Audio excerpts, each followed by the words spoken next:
Bună ziua, frumoși mei vărsători! Bine ați venit, dragii mei! Astăzi facem etalarea despre provocarea și surpriza lunii septembrie pentru voi toți cei care aveți soare, luna, ascendent sau Venus în vărsător.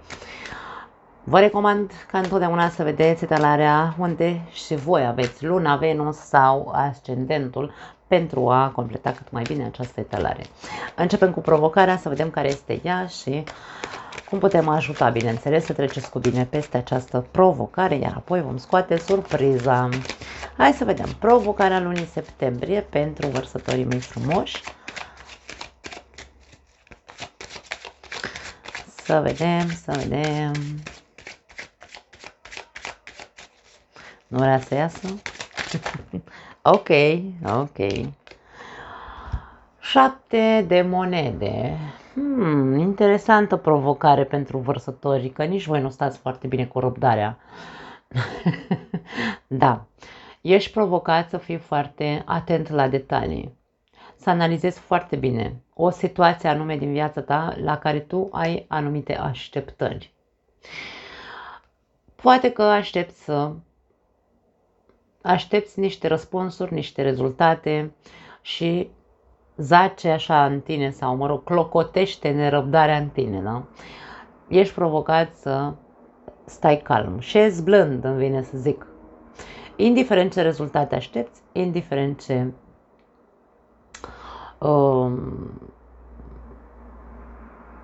cât de greu ți este să ai răbdare.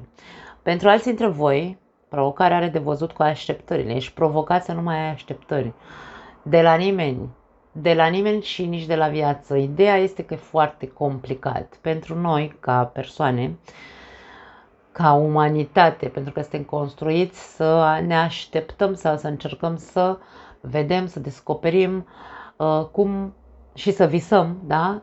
Cu ochii deschiși și să încercăm să obținem niște rezultate așteptând ca alții să facă anumite lucruri care să ne împlinească nouă aceste așteptări.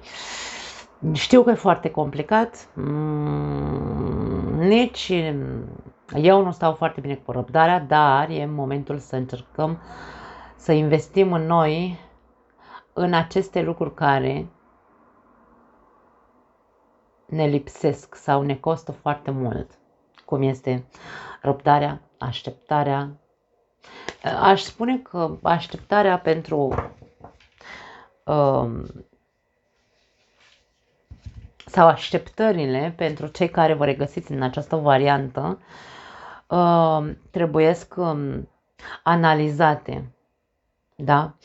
Acum, ca să înțelegeți ce vreau să zic, dacă tu ai așteptări de la cineva să-ți facă, nu știu, uite, să te iubească, să-ți facă viața mai frumoasă, să îți împlinească ție toate nevoile fără ca tu să zici nimic, ca aici, gândește, e falsă sau e așteptarea asta ta de la cealaltă persoană, este reală sau e falsă. Persoana aia poate să-ți împlinească așteptările sau nu. E vorba de o realitate, de aia este o carte de analiză.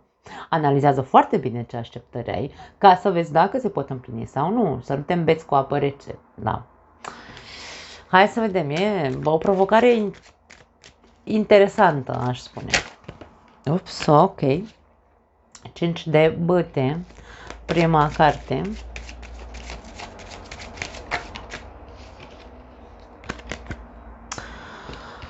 Temperanța. E greu cu calm aici. 10 de bâte. Și justiția, wow. Ai o dorință, tu, 9 de cupe. Vărsătorii au dorințe pentru ei, au așteptări de la viață, de la alții, dar n-au răbdare. N-au răbdare. Dragii mei, pentru foarte mulți dintre voi, provocarea este șez blând, cum am zis mai devreme. Înarmează-te de răbdare. Nimic nu se coace, niciun fruct nu se coace de pe zi pe alta. Nimic nu răsare dintr-o sămânță, dacă ai pus-o azi să ai mâine fructele. Nu. Asta e cea mai mare provocare pentru foarte mulți dintre voi. Pentru puțini, probabil, este chestia cu așteptările. Dar vom da explicații pentru ambele variante. Pentru prima variantă, cei cu răbdarea, da, că ești provocat să stai în banca ta cu minte, de ce ți se spune să stai? Să nu faci nicio acțiune, îmi vine să spun, în care după aia nu neapărat să te căiești, pentru că aici nu e vorba de căială, este vorba de căială, ce urât a sunat, de căire, cred că era corect.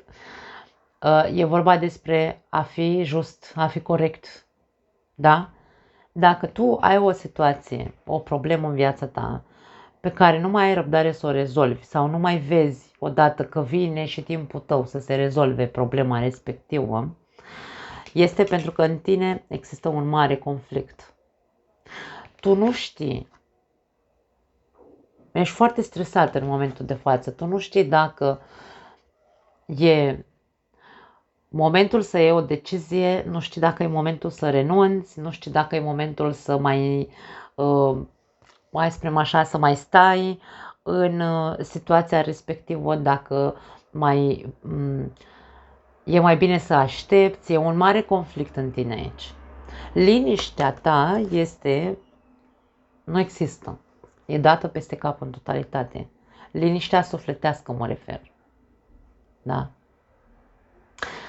Într-un fel sau altul există un dezechilibru aici, chiar dacă aici avem cartea echilibrului, atenție, dezechilibrul mi-l arată aceste două cărți, care probabil în situația cu care tu te confrunți și în care tu trebuie să ai răbdare, aici avem dezechilibrul este din cauza că există pentru unii dintre voi există un exces a cuiva, ori pentru că dezechilibrul ăsta e din exterior, mie nu ne spun că e al tău neapărat,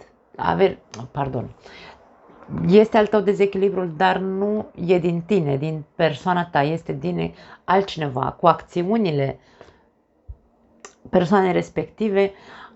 Acțiunile persoanei respective te dezechilibrează pe tine, îți ia din pacea ta interioară și te bagă în ceață și te bagă într-un conflict interior cu tine și poate că te simți responsabil de a lua o decizie sănătoasă, îmi vine să spun, da? Sănătoasă și corectă.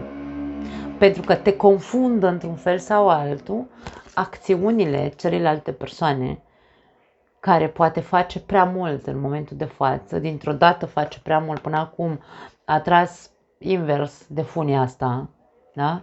Mai ales dacă vorbim despre iubire, probabil, poate tu ești provocat să aștepți și să analizezi toată situația asta, dacă partenerul de viață până acum nu trăgea la aceeași căruță cu tine, de exemplu, și acum începe să facă exces, îți face o grămadă de lucruri, îți face curat în casă, nu știu, are grijă de copii, îți face cadouri, habar n-am, face un exces de zel aici, da? Își ia pe umerii lui responsabilitatea pe care probabil nu și-a luat-o niciodată în relația asta.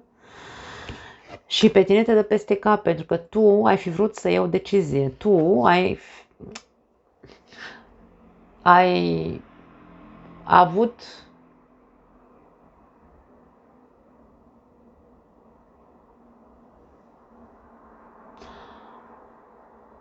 sau ai stat în așteptare, ca și cum să vedem până unde putem să ajungem ca eu să pot să iau aici decizia corectă, da? E posibil să fie asta pentru unii dintre voi. Acum, pentru că astea sunt cărți ajutătoare, eu asta încerc să dau o interpretare de genul ăsta. Dacă provocarea este șez blând, cum ați zis până acum, da? Nu lua nicio decizie în momentul de față. Încearcă să fii cât mai calm posibil. Chiar dacă în tine în sufletul tău există o mare greutate, nu te grăbi să iei o decizie. Aici e ca și cum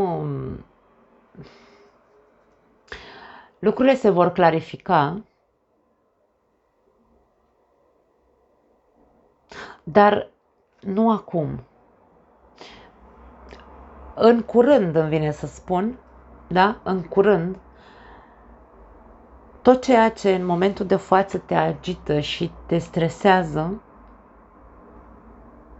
în legătură cu chestia asta, că nu poți tu să iei o decizie acum și în momentul să stai, doar stai. Nu fă altceva. Eu asta simt aici să-ți transmit. Pentru că vei vedea în următoarele luni, probabil, cu claritate, ce e cel mai bine pentru amândoi sau pentru toți cei care sunt implicați în această poveste. Da. Foarte interesante mesajele. Pentru cei din a doua variantă în care spuneam aici că este vorba despre așteptări, că voi aveți așteptări de la cineva, atenție la acele așteptări, insist să spun acest lucru pentru că pare că tu nu știi ce vrei de la acea persoană. Tu ești cu fundul în două luntre, când vrei stânga, când vrei dreapta, când vrei alb, când vrei negru, habar n-am. Pune mâna și recuperează-ți echilibru, clarifică-te pe interior ce vrei tu de fapt, de la care sunt așteptările tale, clarifică-le cu adevărat, da? Pentru că atâta încât le avem, dar le avem incoerent, pentru că acum vreau, acum nu mai vreau, asta îmi place, acum nu mai îmi place, bla bla, uite unde te duce. Te duce, nu știu, du-te și fă-ți un masaj, relaxează, caută să te relaxezi. Aici e vorba despre foarte multă chinuială în tine, pentru că ești incoerent cu așteptările sau cu dorințele pe care le ai. Ce rezultate vrei tu să obții în viața ta? Mie este indiferent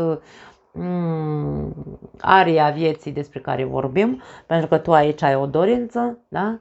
Care este acea dorință, acea așteptare? Vezi dacă e reală, după cum am zis, pune mâna și fă liniște în tine întâi, ca să vezi dacă ești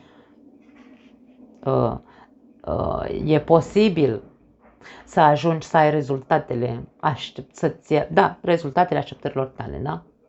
Calmează-te și pune mâna și conștientizează faptul că ești exagerat, faptul că ești pe contradicție interioară. Și nu e vorba doar să accepti, e vorba să rezolvi. Justiția vine și spune, trebuie să rezolvăm acest lucru. Echilibru, dezechilibru și mult stres din cauza că nu știi ce vrei. Nu știi. Tu vrei ceva sau vrei multe, dar nu le ai așa, într-un fel sau altul, puse pe hârtie. Și vrei multe deodată, atenție, dacă vrei multe deodată, din ce în ce mai rău mergem. E vorba de a vrea încet, e vorba de a vedea că n-ai cum să ceri tot odată și să-și obții rezultatele dacă nu ești conștient de lucrul ăsta, că nimic nu se poate, da? Împlini de pe o zi pe alta, trebuie să ai răbdare și tu, trebuie să participi și tu, aici e dă-i cezarului ce al cezarului, dacă tu ceri de la altul, ai așteptări de la altul, așteaptă-te ca celălalt să aibă așteptări de la tine. Deci aici nu e vorba despre stau și aștept ca tu să-mi împlinești dorințele mele, dar eu nu mă mai bag, da? Eu vreau doar să primesc. Nu, păi acum, realitatea care e? Da, despre asta e vorba, dragii mei, vărsătorii, buf. Ok, hai să vedem care e surpriza lunii septembrie pentru voi. Paj de spade. Pajul de spade, ca surpriză, ne poate vorbi despre mesaje. Pentru unii dintre voi poate fi vorba despre un mesaj care probabil îți va clarifica o situație în viața ta. Pentru alții dintre voi poate fi surpriza, uite că dintr-o dată mi-a venit să studiez ceva. Pentru alții dintre voi poate fi vorba despre surpriza din partea unui copil care vă spune că vrea să studieze ceva sau altceva decât studiază în momentul de față. Pentru alții dintre voi are foarte multe interpretări, orice carte are foarte multe interpretări. Pentru alții dintre voi surpriza poate veni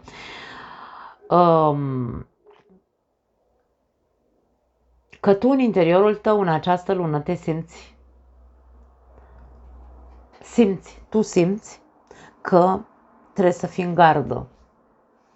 Sau poate se spune, fii în gardă, fii cu ochii în 7, uite-te întotdeauna în spatele tău. Da? Poate fi și asta.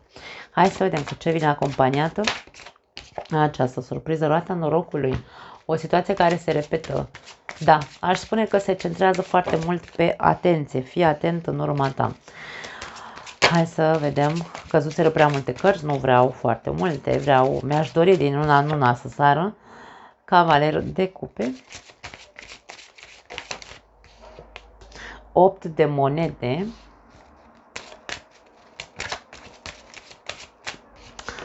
Și 2 de monede. Foarte interesant. Ok.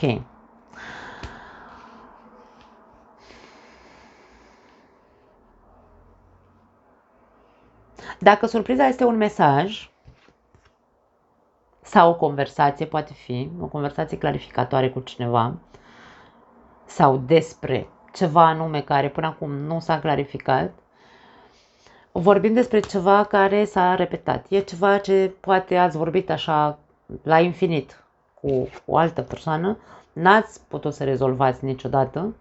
De ce n-ați putut să rezolvați? Pentru că nu v-ați pus cu adevărat osul la treabă niciunul dintre voi sau nu v-ați ținut de promisiune, nu v-ați ținut de muncă. Da?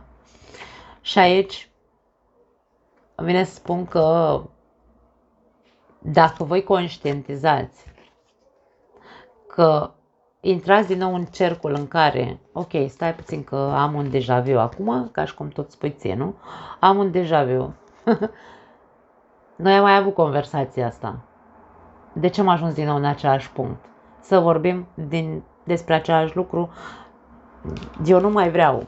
Da? Aici e ca și cum tu, e momentul să începi să te aperi sau să-ți aperi teritoriul tău și să spui, ok, eu nu mai vreau să repet la infinit aceeași conversație, să ne învârtim în același cerc pe degeaba.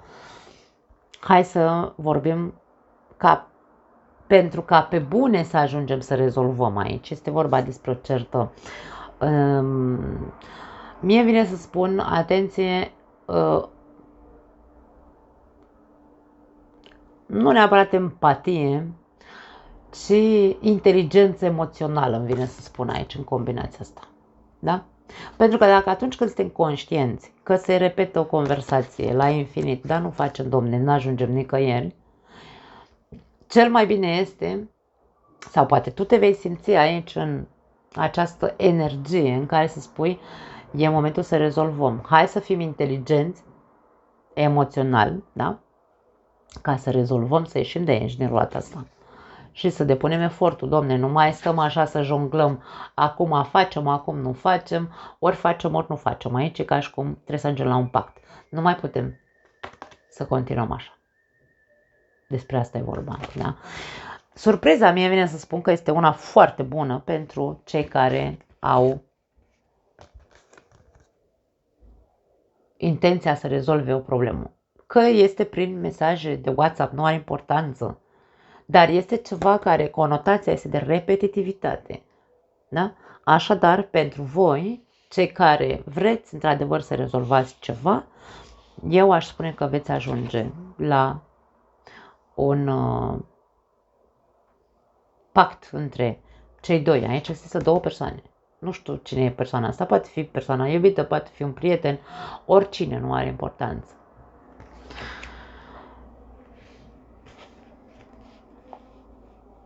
Indiferent care este surpriza asta, din exemplele care le-am dat mai devreme, indiferent care este surpriza asta pentru voi, că e din partea copilului, poate dacă vorbim despre copil, că vrea să studieze sau tu vrei să studiezi acum ceva nou, aici vorbim despre o răsturnare de situație, îmi vine să spun. Da? E ca și cum dacă până acum copilul a, nu știu, a studiat ASEU, ca să dau un exemplu, că nici nu știu ce să zic, da?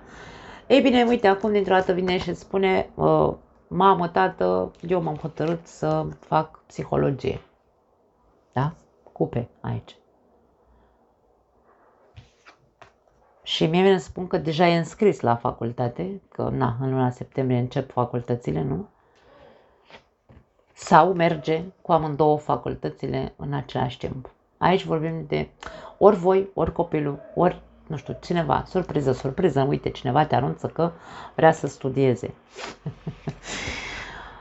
Bun, mai era aici o variantă pe care o văzusem și mi-a atras foarte mult atenția. Surpriza pentru alții dintre voi, și nu are legătură cu ce am zis înainte, poate fi cu descoperirea nu neapărat a unui secret, pentru că aici este vorba despre a scoate în evidență ceva.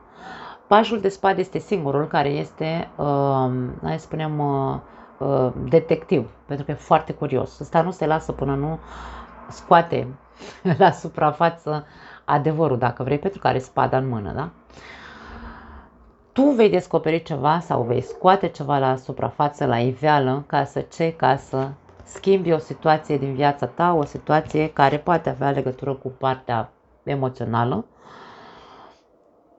Poate îndrăznești aici, îmi vine să spun, într-un mod surprinzător, îndrăznești să te deschizi din punct de vedere emoțional și să răbuvnești. Să răbuvnești, să spui ceva pentru că ai nevoie să rezolvi o situație.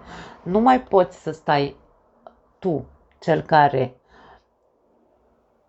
să stea în gardă, da? Nu mai vrei, de fapt. Și aici, făcându-ți treaba ta cu tine, îndrăznești în sfârșit să scoți la suprafață tot ceea ce te deranja, te măcina de demult. Și pentru ce? Pentru a schimba o situație din viața ta în legătură cu cineva sau pur și simplu cu tine însuți, da? Pentru că tu ai nevoie aici de altceva. Tu vrei să se vadă altceva în viața ta. Vrei alte rezultate. Și asta e ca și cum te face să devii din ce în ce mai liniștit. Ești împăcat într-un fel sau altul cu tine.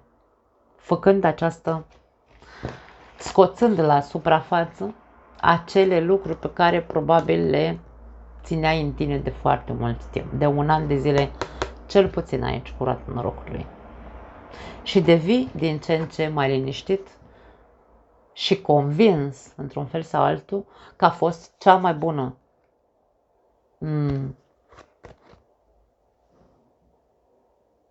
decizie, să zicem așa, pe care ai putut să o iei. Pentru că aici, ca și cum ai fost foarte atent să pui punctul pe ei, aici s-a pus punctul pe ei, ai scos în evidență, da, toate detaliile acelor lucruri pe care le țineai în tine, da? Tot ai scos în evidență sau ai de gând să scoți sau, surpriză, vei scoate în evidență, da? Și atunci îți vei recăpăta liniștea, echilibru, o răsturnare de situație din partea voastră. Sau, acum, dragii mei, poate să fie surpriza din partea altcuiva care răbuvnește, dar contextul e același, da? Ca să mă înțelegeți. Nu mai am altceva. Interesantă lună pentru voi. Am văzut și la etalările generale, așadar, dragii mei vărsători, importantă lună pentru voi. Cam asta e. Nu mai am altceva. Vă pup. Ne vedem data viitoare. Ciao.